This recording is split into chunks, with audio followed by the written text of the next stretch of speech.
Hoje o nosso conteúdo é aqui na casa, no apartamento do nosso amigo Edmar Pedro. Que honra ser recebido por você aqui e na presença do nosso amigo Aldo, né?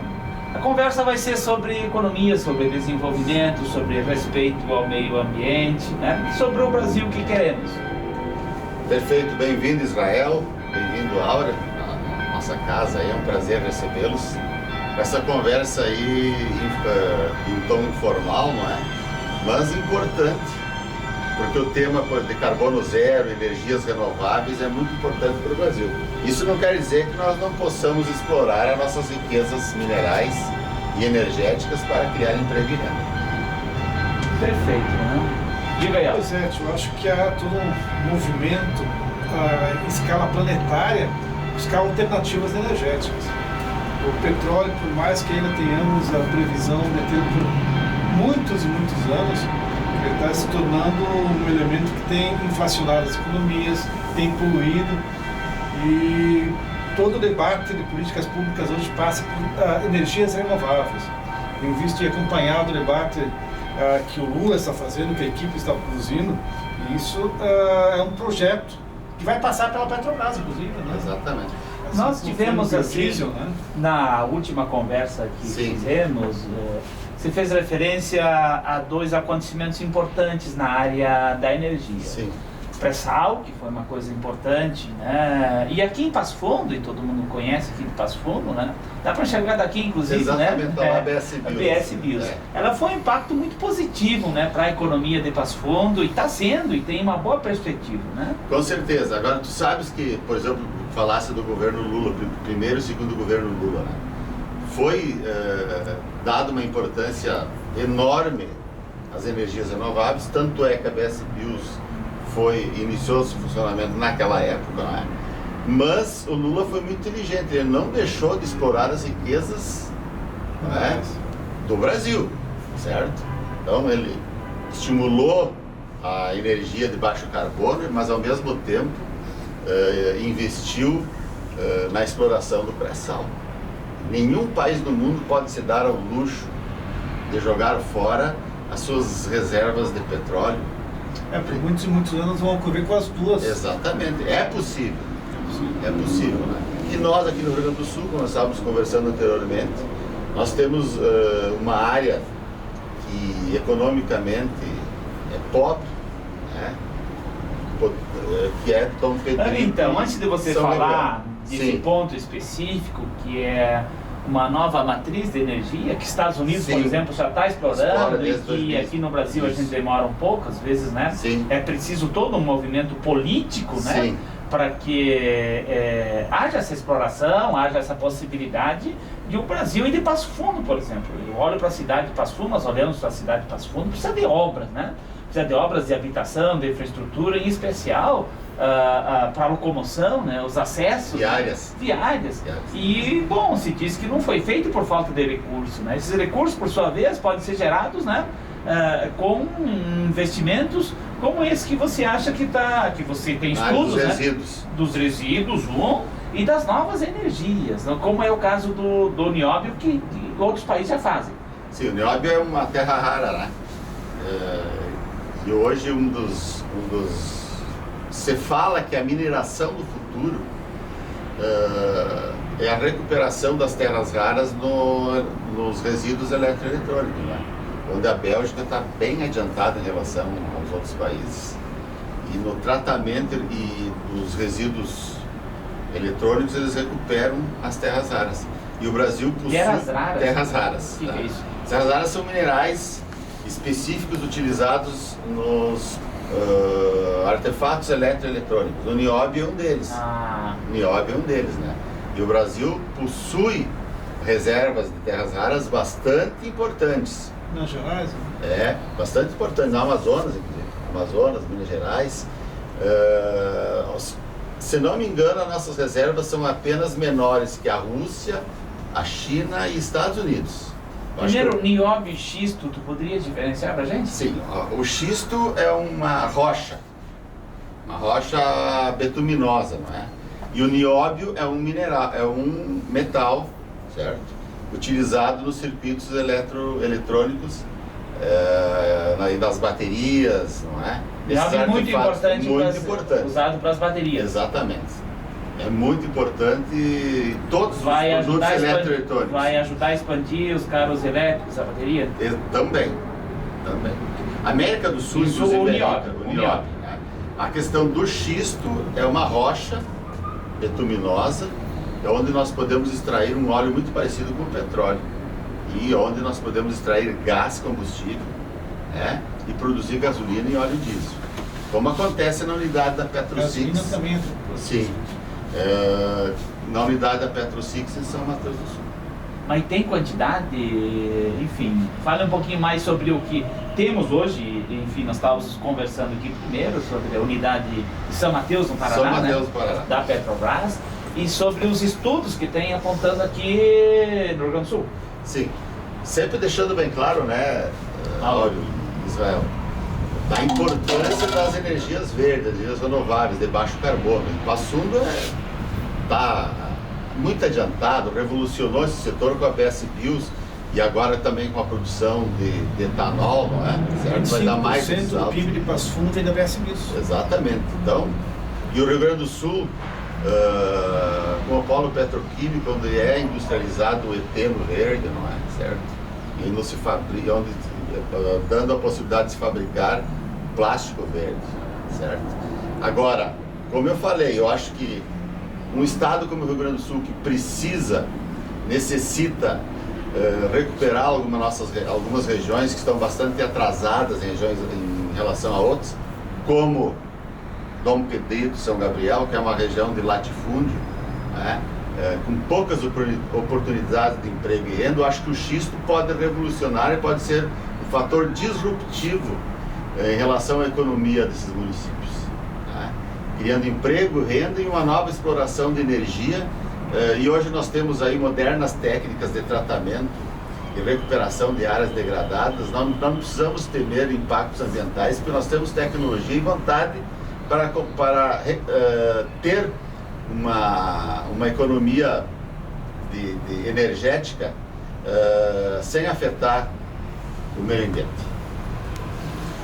Temos uma perspectiva positiva, portanto, se colocarmos esse debate no centro da roda, se tiver um interesse das forças econômicas, né, para explorar isso. O que precisa ser feito para nós andarmos isso, Lauro? Pois é, eu até estava tentando ver com o Dimar agora há pouco quais eram os limites da legislação ambiental. Eu estava tentando entender quais são os limites do impacto ambiental, porque a licença ambiental ela tem travado inúmeros projetos. Nessa área também é um dos limitadores, Dimar? Sempre é um limitador, mas é importante que tenha esse limitador, né? Mas é tranquilamente possível transformar em realidade esse projeto de exploração do xisto e transformação em energia, obedecendo às normas ambientais, né? Como eu falei anteriormente, se você visitar a unidade da PetroSix, você vai andando São Mateus do Sul, andando da entrada do complexo até a área onde hoje é explorado as rochas betuminosas. Você vai acompanhando todas as áreas degradadas recuperadas, sem contar as recuperadas que eram degradadas há 50, 40, 20, 30, 5, 10 anos. E a gente nota que as tecnologias de recuperação de áreas degradadas elas são muito adiantadas e são bem possíveis. Inclusive tratamento de água, recuperação das águas utilizadas, né, o reuso das águas. Está lá o exemplo claro de que você pode explorar uma matriz energética, certo? Que não é de energia renovável, de recurso renovável, respeitando o meio ambiente e criando, como eu falei anteriormente, emprego e renda em áreas onde não existem possibilidades, não é? Como nós temos aqui na região, por exemplo, de Passo Fundo até Caxias do Sul, nós temos possibilidades enormes de emprego e renda, não é? E não necessitando, por exemplo, explorar um recurso natural que que tenha Um impacto importante, um impacto ambiental importante. Agora lá não. Eu imagino que uma parte das dificuldades em isso se expandir, até na conversa que nós tivemos essa semana, eu me lembrei do Nikola Tesla. Exatamente. Pensador lá, um grande pensador do século passado, que teve ideias assim, que parecem ideias meio estranhas, né? Talvez quem vai nos assistir, você mesmo disse, olha, talvez não me leve a sério com esse projeto, mas eu quero levar adiante porque eu aposto, né? É que às vezes as forças econômicas de um modelo, né, de uma crise energética também acomodam uma política e não abrem espaço para novas possibilidades, que são mais vantajosas, por consequência, para o conjunto da sociedade. Né? Porque é injusto você ter uma fonte de renda e não explorar, né? Certo? Para o bem comum. E o custo-benefício da extração? Vamos imaginar Sim. 1 litro de óleo diesel. Qual é o custo da extração e o retorno? Porque isso é que as forças econômicas investem avaliam. Eu guardei bem na minha memória, que como foram 2 visitas técnicas muito bem realizadas, foram tipo assim, início da tarde até a tardinha, lembro que os comentários dos engenheiros e das pessoas que nos acompanharam comentaram que a viabilidade econômica é tranquila. Tá? Os custos de exploração do xisto são bem menores que o petróleo, porque a matéria-prima está praticamente na base do solo. Você cava lá 20, 30 metros, você tem acesso às rochas bituminosas. Que é o custo de exploração. Exatamente. O custo de exploração é muito mais baixo. Comparando com o petróleo a 1.000 metros de profundidade no mar, não é? Por si só, isso é uma grande vantagem. Já é uma grande, a questão é transformar, vantagem. Extrair dessas rochas, né, o óleo e os derivados, né? Exatamente. E o restante da infraestrutura é muito parecida com a infraestrutura utilizadas na transformação das matérias-primas de origem petrolífera. Né? E outra coisa, tu falaste, né? É a mesma coisa dos resíduos. Nós podemos falar dos resíduos. É injusto nós termos essa riqueza toda e não explorar. Hoje nós exploramos muito pouco a riqueza, né? Está ali baseada, depositada nos resíduos sólidos urbanos. Tá? Existe uma companhia aqui no Rio Grande do Sul que foi inteligente. Ela cobra para receber os resíduos das cidades, certo? Muito bem, inclusive, ela é bem remunerada, é aproximadamente R$180 a tonelada. Ela recebe esses resíduos e os resíduos orgânicos ela transforma em gás e energia. Nós temos uma célula de transformação de resíduos orgânicos em energia. Nós vamos de uma ponta para outra e é bem importante que a gente relacione. Nós estávamos falando da exploração. Está sendo prolixo. Nós estávamos conversando sobre a matriz energética advinda do xisto, né? Mas é uma matriz também energética advinda do lixo, ou uma palavra mais técnica, né? Resíduos sólidos, né? Então, que até pouco tempo não eram explorados, estavam agredindo o meio ambiente, né? São exemplos, né, de ações que as políticas públicas podem tratar com mais zelo e estender os benefícios disso para o conjunto da população. Por isso, esse nosso interesse, Áureo, né, de estar aqui produzindo esse conteúdo contigo, professor, por sabermos da sua trajetória, do seu conhecimento acadêmico, né, sua seriedade técnica em relação a isso, e essas propostas que devem adiante no sentido de um domínio público maior, as pessoas saberem, terem consciência do que pode ser feito com seus resíduos sólidos, né? Do quanto isso pode se transformar em energia, né? Em benefício e respeito ao meio ambiente e benefício para o conjunto da população, assim como especificamente o xisto, né? O professor Israel Áureo, hoje com a chegada do ESG, a compliance ambiental às empresas, não é? Essa questão da energia de baixo carbono, né, energia verde, a transformação dos resíduos em emprego e renda, ela é pacífica. Agora, o homem público, os governantes, não podem virar as costas para as suas riquezas. E eventualmente, sabendo que podem explorá-las e melhorar a vida das pessoas, tá? É injustificável que não seja explorado. Porque nós temos tecnologias hoje, tá?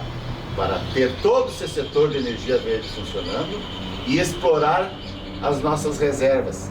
E quem não quer que o Brasil explore as suas reservas minerais e energéticas, não quer o progresso do Brasil. Claro. Não quer o progresso do Brasil, não quer que o seu povo se utilize de suas riquezas para melhorar, né?